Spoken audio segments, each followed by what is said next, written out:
Syadaralun, Tugu Cot Panglima yang berada di ruas Jalan Biren Takengon kawasan Gampong Sukatani Culi Biren, tepatnya di kawasan 27,9 kawasan tanjakan Cot Panglima terancam ambruk.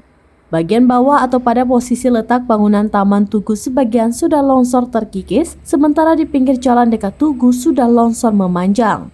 Amatan Seramnews.com pada Rabu 28 Maret 2023, tangga untuk naik ke puncak Tugu sudah retak dan bergeser akibat longsoran. Pengunjung disarankan agar tidak naik ke Tugu karena kondisinya yang dinilai tidak aman. Selama ini, kawasan Tugu tersebut kerap dijadikan rest area bagi pengendara. Pemkab Biren diminta untuk memperbaiki sekaligus menata Taman Tugu Cot Panglima karena merupakan salah satu objek wisata dengan pemandangan alam yang indah. Dari Biren, Yusmandin Idris, Seramnews.com.